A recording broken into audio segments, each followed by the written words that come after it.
Hello chess lovers, I have a very interesting and instructive game for you played by Tigran Petrosian.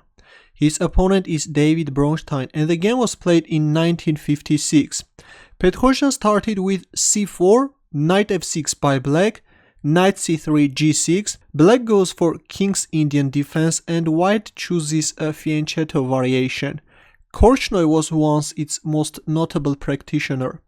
Bishop g7, bishop g2, black castles, knight f3 c5, white castles, knight c6, d4, d6, d takes c5, d takes c5, bishop e3 attacking the pawn on c5, and knight d7. A very passive move. The best move is queen a5 in order to protect the pawn on c5. But we see this knight d7 move. Now comes queen c1. White is planning to exchange the black color bishops. Knight d4, here comes rook d1 and e5. And already after this e5 move, black is creating a lot of weaknesses. Right now this d5 square is very vulnerable. Bishop h6, queen a5, bishop takes g7, king takes g7. And right now black has a very nasty threat. Can you find that move? Well, just a random move. If you play h3, can you find the winning move for black?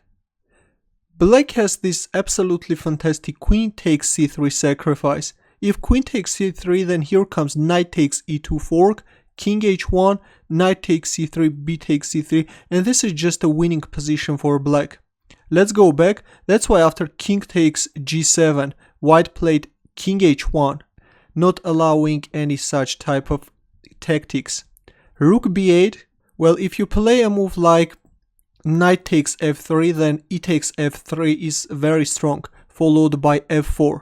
We see rook b8, now comes knight d2, a6, black is preparing b5, e3, kicking the knight back, knight e6, a4, not allowing any b5 move by black, h5 and h4,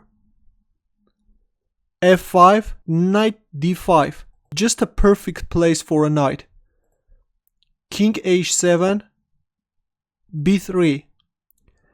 Well, white could have played a move like b4, but after c takes b4, queen b2, black can use this c5 square. Just have a look, Petrosian didn't even want to give a single square to his opponent.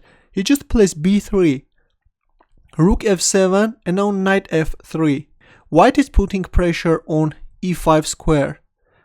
Well, if you play a move like e4 in this position, then after knight g5 check, knight takes g5, h takes g5, this diagonal is very weakened.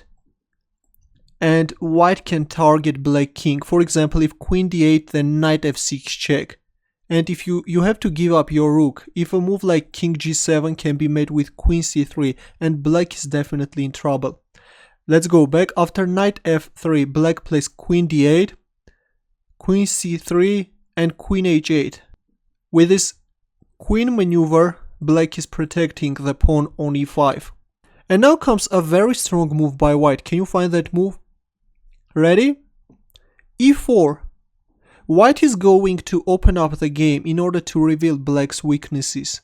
F takes e4, knight d2, queen g7, knight takes e4, king h8, rook d2, rook f8, a5, knight d4, b4, c takes b4, queen takes b4. And now starting from this move, pay attention please that black is only making moves with this knight. Now comes knight f5, rook a d1, knight d4, rook e1, knight c6, queen a3, knight d4, rook b2, knight c6, rook eb1, knight d4. White is just strengthening his position for the last blow. Now comes queen d6, knight f5. Let's have a look at the position. Petrosian just enjoys a clear advantage with active rooks, strong knights and plenty of mobility, while black's position is congested and is hardly able to move.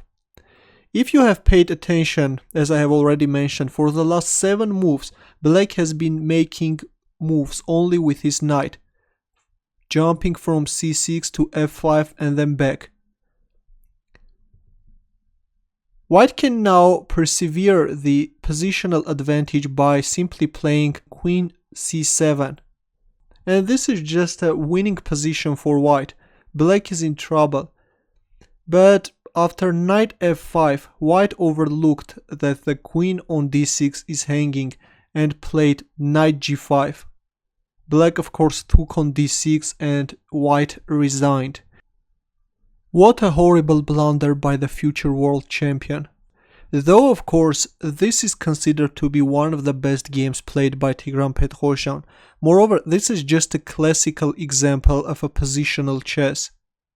Your comments and questions please, and thanks for watching. Good luck.